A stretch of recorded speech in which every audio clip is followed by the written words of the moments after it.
So, Peter, you've written about the threats to humanity that have been highlighted by this new blockbuster movie, Oppenheimer. People were expecting it to do well because of, its notable director, Christopher Nolan. But still, the performance is notable given that it's 3 hours long. It's about an exceptionally grim topic, but it's grossed more than $260 million worldwide, nearly $10 million in Australia alone. So do you think the film has tapped into perhaps a widespread fear, either here or overseas, that a nuclear threat could be imminent? I think his timing is impeccable. I think that Vladimir Putin has revived an old fear that we'd sort of managed to put out of our minds for a long time by threatening to use nuclear weapons against the Ukrainians. So it's got a lot of people worried. It's made the nuclear threat more real, even though it's never really gone away. But to have someone actively threatening to use it, that's new for a couple of generations of Australians, I would suggest. And this movie feeds right into that, and takes you back to the origin, I suppose, of the bomb, and titillates people's fears, because the movie is not really at all reassuring and might be a little bit alarming. I don't know whether you've been to see it, but the cinema where I went to see it had 700 people, was sold out. And the average age would have been probably late 20s, 30 maybe, which is pretty remarkable. I mean, that's interesting because, of course, it is about a time that took place before the majority of Australians alive today were even born. And it also brings us to something else that you wrote about, which is this so-called Doomsday Clock. And it updates the second hand closer or further away from midnight annually, depending on how close it appears we are from total annihilation. So, and then you've also written that in January this year, the clock moved the second hand to 90 seconds before midnight. Now, that doesn't sound reassuring at all. So can you tell us about this clock and how you feel about its current position? The clock was invented in 1947 by a group of scientists who publish something called the Bulletin of Atomic Scientists that is concerned with, and they are concerned with, the threat of nuclear war. And the clock is designed to be a warning sign to the people of the world. It has gone forward and back. It's receded and advanced over the decades since 1947 according to the perceived degree of risk. So obviously at crisis points in the Cold War, it got closer to midnight. As the Cold War ended, it got set way back. But in the last few years, the clock has moved closer to midnight than ever before. And as you say, in January, thanks largely to Vladimir Putin, the scientists who published this set it at 90 seconds to midnight. It's been very close. It's been 2 minutes to midnight before. Yeah. And look, we can't panic over this, because it's been very close to midnight many times in the last 8 decades, and yet it's never, the minute hand has never struck midnight. We're still here. We're still here to talk about it. That's right, thankfully. But this is the closest in 78 years. Yes. And this includes during the period of the Cuban Missile Crisis in 1962, that was, of course, during the Cold War, when the U.S. and the Soviet Union came closest to nuclear conflict, and it wasn't as close as 90 seconds. So what does that tell us? Well, what it tells us is that what restrained the world from nuclear Armageddon was, as you know, the concept of mutually assured destruction, that neither the Americans nor the Russians could push the button without having a pretty good chance that the other side would retaliate massively and they'd all be destroyed. It's so dire and dreadful. You have to forgive me for chuckling about it, but it's just such a shocking prospect. It assaults the senses.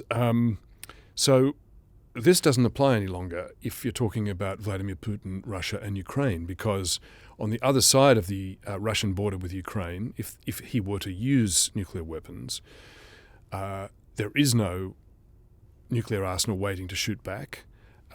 Ukraine is not covered by the NATO security guarantee, and Vladimir Putin is thought by many people to be irrational. So all of this increases the threat, perceived threat, that he could use tactical, battlefield so-called nuclear weapons, maybe strategic nuclear weapons, the big ones, although that seems much less likely. But again, this war has been running nearly a year and a half.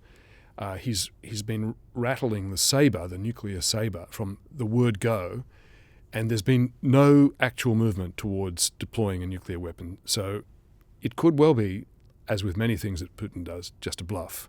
Right. And just to, I guess, bring it a bit further in the world, I guess, away from Russia and just what the possibility of, I guess, nuclear attack or threat might be involving other countries, because there's been a lot of debate since this film has come out. And I noticed there was a man named Evan Thomas, a former editor at Time magazine, and he recently wrote a book called The Road to Surrender about the creation of the nuclear bomb. And he said, 9 countries have atomic bombs. Some of them aren't the most stable, including Pakistan and North Korea. And according to him, he said war game scenarios are not all that far-fetched.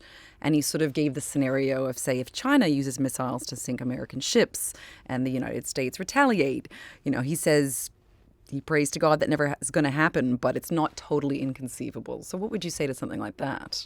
Well, our Chinese friends have been actively escalating their deployment of nuclear weapons to try to create the same sort of mutual deterrence that obtained between the US and the Soviet Union, now Russia. So the deployment of China, so for decades, China was estimated to have maybe 50 or 60 nuclear warheads.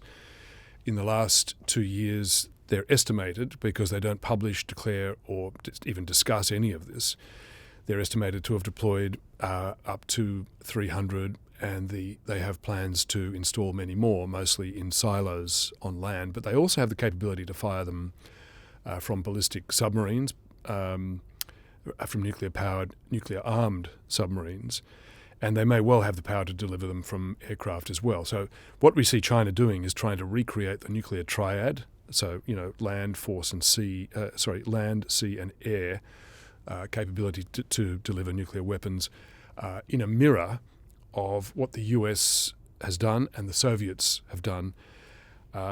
So it sounds dangerous, and of course it is. Any new nuclear warhead on the planet is not a welcome thing. And yet, because of the same logic that prevented nuclear war between the US and the USSR, if China is now confident that it can deter US nuclear attack and the two parties have some sort of equilibrium, in terms of numbers they won't, but in terms of strategic outcome, I mean, how many times do you want to blow up New York or Washington, D.C.?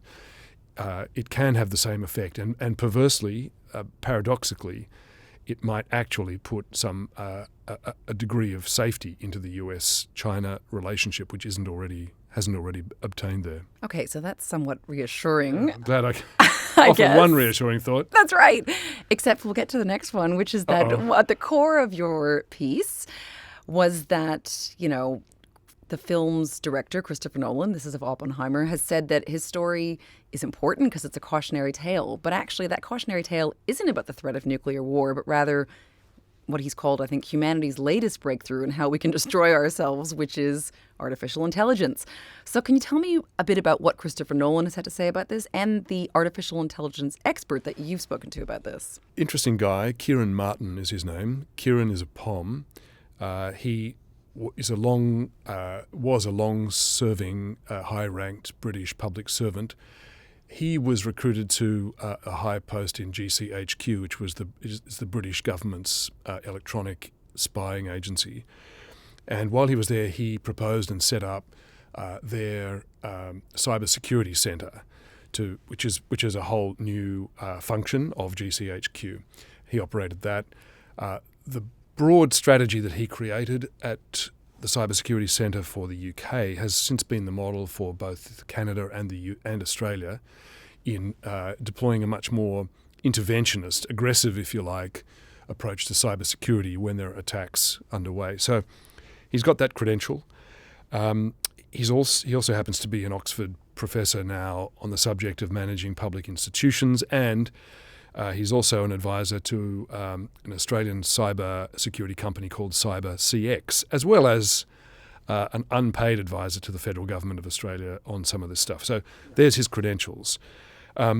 He says that while the world is clearly getting towards a state of panic over AI, that it's way overblown, and it's also the worst possible response to have to the introduction of AI.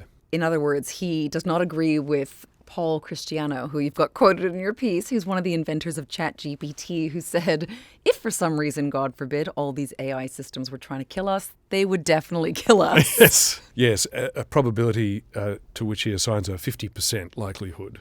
That's really helpful, isn't it? So helpful. So, that's a pretty big if there. If all the programs and killer robots decide to gang up on us.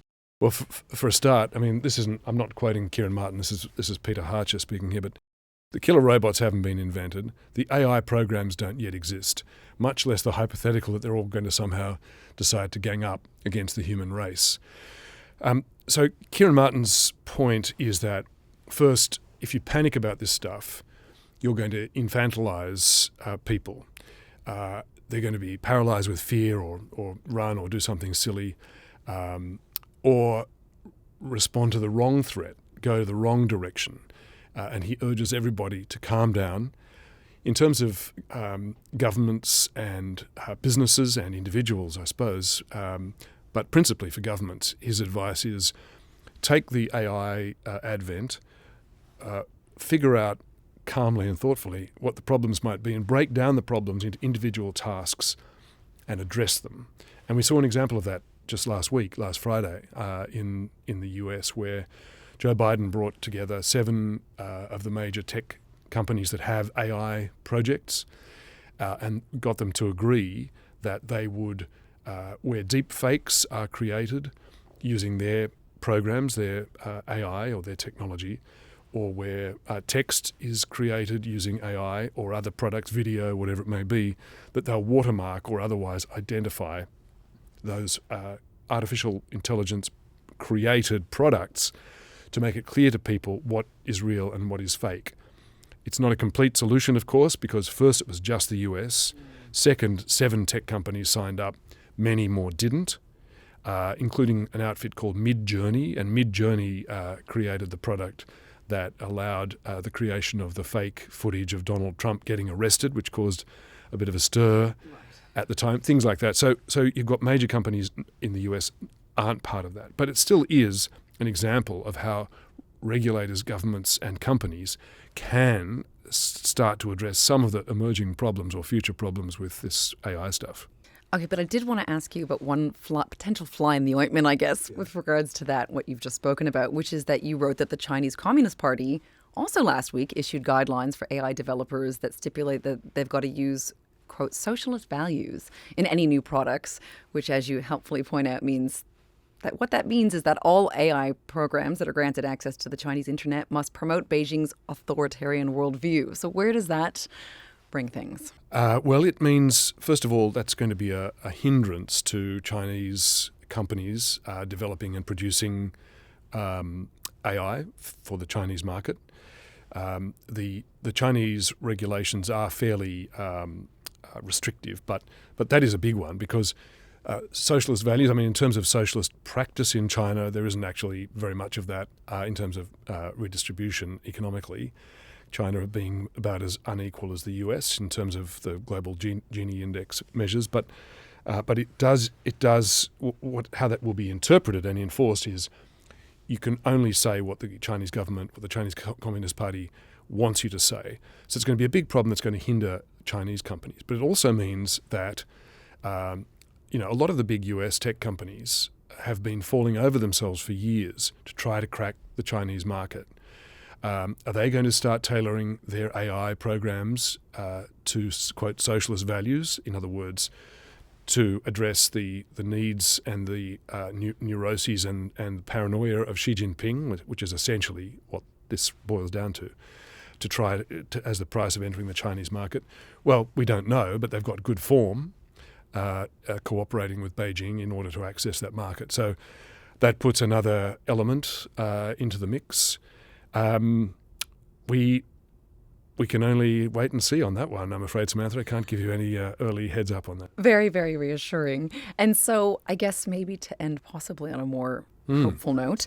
So you did mention the logic of mutually assured destruction a bit earlier in the episode, which underpins that threat of nuclear attack. And you've also written that it actually may shield us from the dangers of AI. So can you sort of walk us through that a bit? This is the most fascinating part of the whole concept. And again, Christopher Nolan, at the beginning, as we discussed, says that he made the movie partly about nuclear destruction, partly as a cautionary tale about the dangers of AI. And now we have the same logic of how to prevent nuclear war. According to Kieran Martin, our expert in this case, that same logic can and will apply to artificial intelligence. And that is the logic of mutually assured destruction, or at least equilibrium. So Kieran Martin's point is you can use artificial intelligence programs against other artificial intelligence programs. And that if you have one AI program that is developed to have some pernicious effect, to attack something, to do whatever it's supposed to do, you can equally, to quote him, scale other AI to defend against that or to attack against that. So once again, instead of, the concept, you've got a bunch of nuclear weapons on one side of the ocean and a bunch on the other, and they cancel each other out, and you end up with no nuclear war in 78 years since the first two bombs were dropped against Japan in World War II. You can, according to Kieran Martin, I mean, I'm not the AI expert, he is, according to an actual real expert, they can cancel out and neutralize the risk as long as there is technological equilibrium, is the key phrase that he deploys. Technological equilibrium can render AI safe for the continuation of our species, according to Kieran Martin. So you're not panicking, Peter? I think we can all sit back, take a deep breath, especially because the stuff that's out there at the moment, I mean, ChatGPT launched all this, of course. I mean, it's more like a performing monkey, that sorts lots of stuff at great speed and comes up with all sorts of results. Which haikus are really bad. I saw one, a sonnet, an attempt to put it created a pretty good sonnet, actually. Yeah. But look, as you know, the accuracy of ChatGPT and the similar programs is declining week by week because it's exposed to more junk, and therefore it produces more junky results. Garbage in, garbage out. And you might have seen Meta launched their equivalent, their answer to ChatGPT. It's called Llama, as in the animal 2, numeral 2, Llama 2. And in launching it, Meta's spokesman, Nick Clegg, said, this isn't anywhere near being an advanced AI. In fact, in many ways, it's, quote, very stupid. So thanks for launching that product onto the world market. But that's not going to threaten humanity's existence. I'm happy to reassure you, Samantha. Thank you, Peter, as always. Anytime. For joining us.